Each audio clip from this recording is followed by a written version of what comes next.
Salut à tous! Bon, je me suis pas ennuyé ces derniers jours, j'espère que vous non plus. Je me suis notamment plongé dans une lecture super intéressante d'un document de plus de 60 pages, avec lequel je suis, disons, 90% en accord, et qui m'a permis de bien refocaliser et bien me rappeler de certains points extrêmement importants dans la crypto, et je vais en profiter pour vous faire un petit résumé. Alors, juste avant d'oublier, je voudrais vous demander si vous avez de la pub sur mes vidéos. Dites-moi en commentaire donc si vous avez de la pub sur mes vidéos, puisque mon objectif c'est que vous n'en ayez pas. C'est un peu le petit plus de ma chaîne. J'ai entendu dire que YouTube mettait quand même des pubs même si je les ai désactivées. Donc dites-moi si vous avez de la pub parce que normalement je l'ai désactivé. Là-dedans, il y a un message fort que je voudrais passer, c'est que si je réussis vraiment dans la crypto, alors j'ai pas forcément besoin de l'argent des pubs. Quel message je vous envoie si je gagne mon argent avec la pub YouTube que je gagne en faisant mes vidéos? Mon objectif, comme je l'ai dit, c'est pas de faire des vidéos pour avoir des vues ou gagner de l'argent avec la pub. Mon objectif, c'est d'aider tous ceux qui le souhaitent à se sortir de leurs contraintes quotidiennes grâce à la crypto. Donc si vous n'avez pas de pub sur ma chaîne, j'en suis ravi. Ok, maintenant, déjà mon sentiment sur les marchés. Pour moi, on est toujours en train de grimper, on est simplement dans une correction assez saine. On a eu une bonne reprise depuis les points bas et je crois toujours à un niveau assez haussier, même s'il y a beaucoup de dangers devant nous. Les marchés boursiers ne sont pas en très grande forme. On a Evergrande qui est toujours en train de faire plus de dégâts et dont les conséquences sont en train doucement de s'enraciner dans l'immobilier chinois, mais pas que évidemment, puisque tout ça a une répercussion mondiale. Ajoutez à ça les tensions en Ukraine qui sont en train de danser entre je te fais des courbettes et je te pète la gueule. On est dans une période extrêmement indécise et extrêmement tendue. Ça se ressent évidemment sur le stock market qui est en train de ranger depuis un moment. On a eu vraiment souvent des corrections, mais très vite remontées. Vous voyez, des corrections, corrections, ça remonte, correction, ça remonte, correction, ça remonte. Et là, on a commencé à entamer une correction qui remonte pas. Alors pour moi, c'est pas un schéma de crash, mais c'est un schéma de pause. Et les pauses, généralement, ça peut partir dans les deux sens. Si c'était un schéma de crash, on serait déjà ici beaucoup plus bas à partir de ce point. Ce que j'appelle ici le point d'espoir. Donc à suivre, mais clairement, on sait que si le marché crash, les cryptos vont prendre cher. Alors quand? C'est une bonne question. Est-ce qu'ils vont nous faire un crash avant les élections présidentielles, par exemple? Je ne sais pas. Mais on est dans une période où n'attendez pas trop pour mettre des gains de côté, ne serait-ce qu'en stablecoin, parce qu'on pourrait vivre un mois de février, voire début mars, assez bullish, donc assez montant, mais on reste quand même à marcher au bord de la falaise et on ne sait pas ce qui va se passer. Donc moi, j'ai commencé à prendre des gains doucement.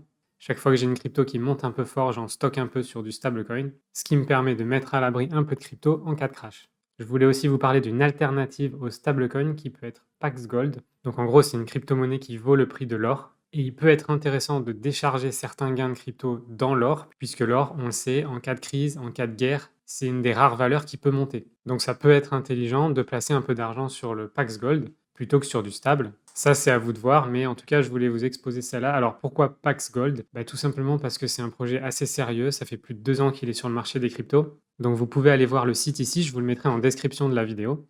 Et donc, point important sur ce projet en particulier, il a donc été régulé par le département des finances de l'État de New York. Donc on va dire qu'il a passé la barrière de sécurité pour être un asset assez sûr. Donc en résumé, pour ma part, je continue à être très optimiste sur le marché des cryptos, bien que dans un moment assez borderline. Et donc moi, je pense qu'il est important de prendre quelques gains sur le chemin et dès maintenant. Alors maintenant, je voudrais évoquer quelques points qui me paraissent assez importants, puisqu'on est dans une période de régulation, on le voit avec la SEC et XRP. Et à mon avis, si c'est pas 2022, ce sera 2023, mais on est en plein dans une période de régulation. Ça veut dire quoi? Déjà, il y a un souhait de réguler les projets, à savoir quel projet a vraiment besoin de sa crypto-monnaie et quel projet a juste une crypto-monnaie complètement inutile qui sert juste à ramasser des fonds dans les poches des gens. Donc en gros, oui, j'ai pas peur de le dire, 99% des crypto-monnaies sont juste des Ponzi, dans le sens où la crypto-monnaie associée au projet ne sert à rien et n'a aucune utilité, mais permet juste une grosse spéculation sur le projet. Moi aujourd'hui, je pense, donc là on a 17 556 crypto-monnaies. Moi je pense qu'il y a environ 17 000 crypto-monnaies qui sont inutiles et peut-être la moitié qui sont des arnaques. Donc c'est clair que les régulations arrivent et les régulations vont faire mal. Donc il va falloir réallouer son portefeuille sur des crypto-monnaies qui en valent le coup et qui vont se faire réguler dans le bon sens. Alors qu'est-ce que je veux dire par là? Déjà, il faut différencier la technologie de la blockchain de la crypto-monnaie. La blockchain, c'est une super technologie et une excellente idée. Mais énormément de projets n'ont pas besoin du token ou de la crypto associée. Et les régulations, ça va être principalement ça. Les régulateurs vont essayer de trouver les crypto-monnaies qui n'en sont pas vraiment, mais qui agissent plus comme un asset de spéculation, plus qu'un asset d'utilité. Et là, avec les régulations, on va aller vers l'utilité. Je prends un exemple, par exemple le Bitcoin. Le Bitcoin, a priori, n'a aucun risque au niveau régulation, puisque son fonctionnement même et son utilité sont basés sur sa pièce. Parce que le Bitcoin, on ne peut rien faire d'autre avec que déposer de l'argent dessus ou le transférer. Donc finalement, il agit exactement comme une monnaie. Alors ça peut être effectivement une monnaie spéculative, mais son utilité et son but final, c'est d'être une monnaie. C'est le cas de XRP aussi.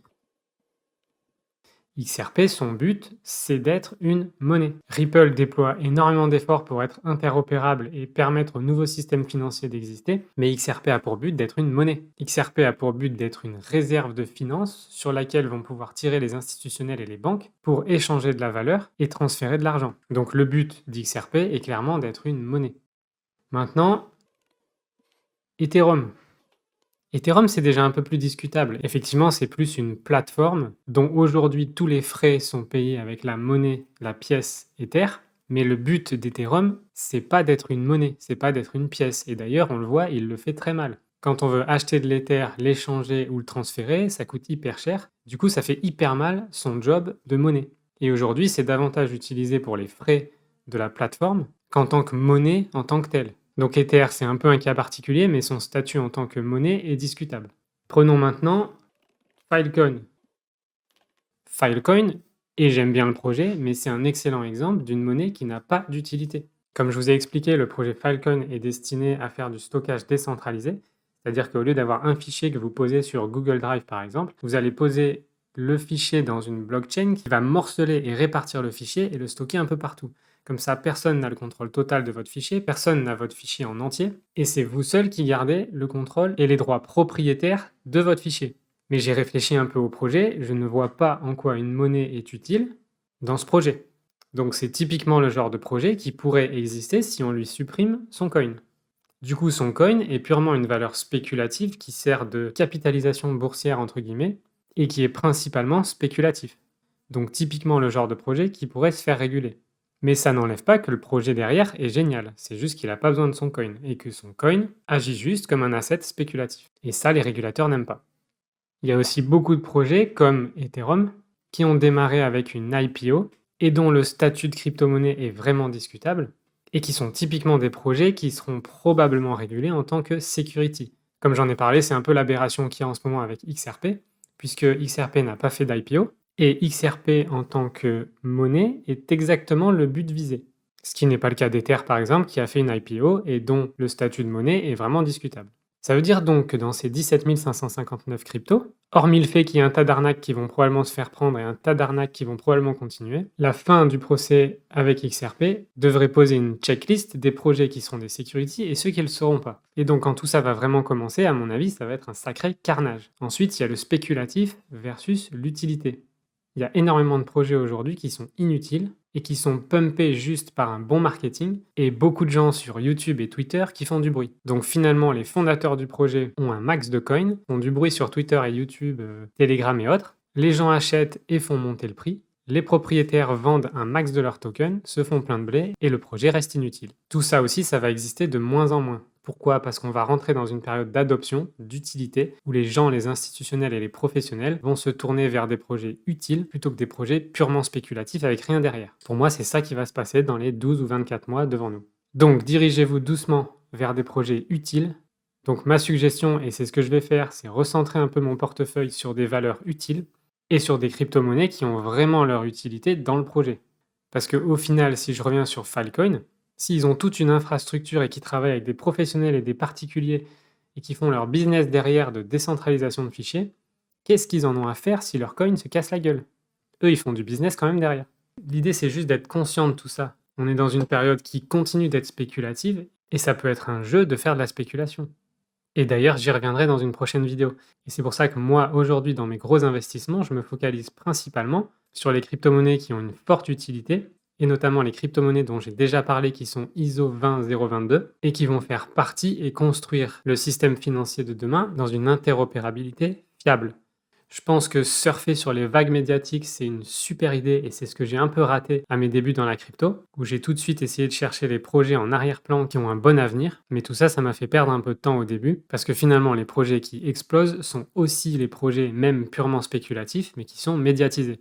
Donc faut pas se leurrer, on est quand même dans ce marché pour faire de l'argent. Et bien que je répète de le faire sainement sur des projets éthiques, ça peut être super profitable de surfer sur des vagues médiatiques. Après, comme je dis, moi j'aime bien creuser ce qui se passe en arrière-plan, parce que c'est toujours ce qui prévaut au final. Regardez en ce moment, les faits médiatiques indiquent qu'on est dans une pandémie incroyable, et si l'on en croit les chiffres, on devrait marcher sur les morts dans la rue. Mais en arrière-plan, c'est pas le cas. Et tout ça, ça va sortir au grand jour à un moment ou à un autre. Quand on apprendra que les vaccins sont une grosse arnaque, et que même vacciné, on peut quand même attraper le Covid, et on est obligé de porter un masque, il y a quand même une grosse supercherie qui, quand elle va voir le jour, devrait faire mal au stock market des big pharma.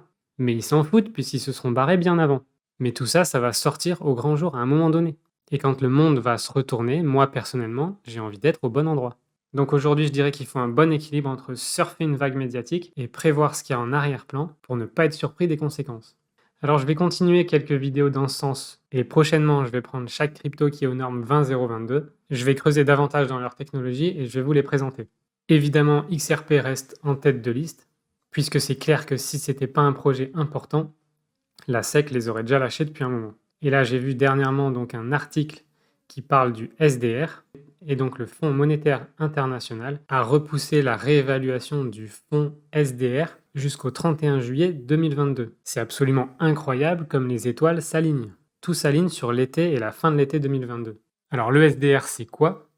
Moi, je le vois un peu comme un fonds de secours qui a été créé en 1969 et qui aujourd'hui contient 660 milliards de dollars et qui sert de réserve en cas de besoin. Et donc là, ils ont repoussé les décisions sur les allocations SDR, soi-disant à cause de la pandémie du Covid, et ils ont repoussé ça donc à l'été 2022, puisque ces décisions d'allocation auraient déjà dû être faites l'année dernière. Et le SDR a été créé suite à la mise en place du Bretton Woods, et je vous suggère de lire quelques lignes sur le Bretton Woods, qui a été mis en place donc à la fin de la guerre et qui a désigné le dollar américain comme monnaie d'échange mondiale. Donc en gros, la guerre a entraîné une crise dont le Bretton Woods était une solution et qui a désigné le dollar comme réserve mondiale. Je vais spéculer un peu, mais l'histoire est quand même parlante. Aujourd'hui, on parle de Troisième Guerre mondiale, d'un changement du système financier global. XRP, XLM et d'autres cryptos sont en première ligne pour faire partie de ce changement.